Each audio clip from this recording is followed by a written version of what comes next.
మద్యం ప్రియులకు shocking news. రాష్ట్రంలో త్వరలో బీర్ల రేట్లు పెరిగే అవకాశాలు ఉన్నాయా అంటే అవుననే సమాధానం వస్తోంది. గ్రేటర్లో తాగునీటి కొరతే ఇందుకు కారణంగా తెలుస్తోంది. డిమాండ్కు తగ్గట్లు బీర్లను బ్రవరీలు సప్లై చేయలేకపోతున్నట్లు తెలుస్తోంది.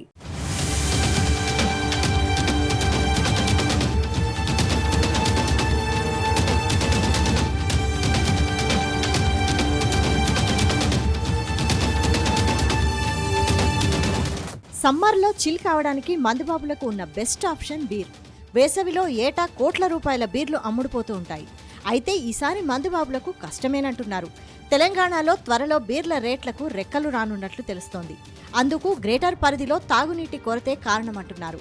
డిమాండ్లకు తగ్గట్లు బీర్లను బ్రూవరీలు సప్లై చేయలేకపోతున్నాయా అంటే అవుననే సమాధానాలు వస్తున్నాయి.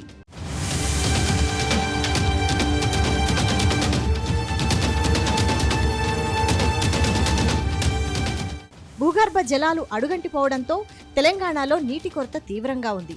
తాగునీటికి కూడా ఇబ్బందులు ఎదురయ్యే పరిస్థితులు కనిపిస్తున్నాయి.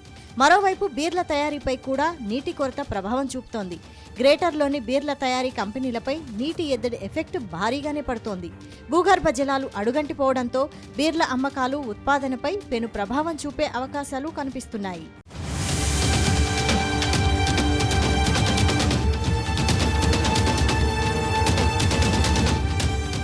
హైదరాబాద్లోని బీర్ల తయారీ కంపెనీలకు రోజుకు 44 లక్షల లీటర్ల నీళ్ల వినియోగం ఉంటుంది.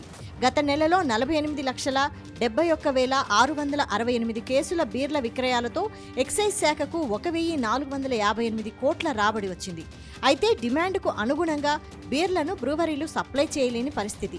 1999 తర్వాత తొలిసారిగా బీర్ల తయారీపై ప్రభావం పడింది.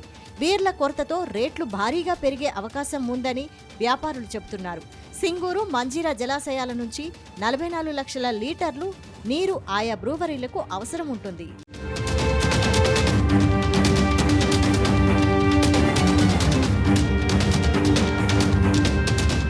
తెలంగాణలో గత 6 నెలల్లో దాదాపు 57% పైగా వర్షపాతం లోటు ఏర్పడింది. ఇటు గ్రేటర్ పరిధిలోనూ నీటి కొరత రోజురోజుకు పెరుగుతోంది. భూగర్భ జలాలు అడుగంటిపోవడంతో నగరవాసులు ట్యాంకర్ల కోసం జలమండలిని సంప్రదిస్తున్న పరిస్థితి. గత మార్చి నెలలోనే దాదాపు 168,000 ట్యాంకర్ల నీటిని జలమండలి సరఫరా చేసిందంటే నీటి కొరత ఏ విధంగా ఉందో అర్థం చేసుకోవచ్చు. మొత్తం మీద ఈ సమ్మర్లో మందు ప్రియులకు కష్టాలు తప్పేలా లేవు.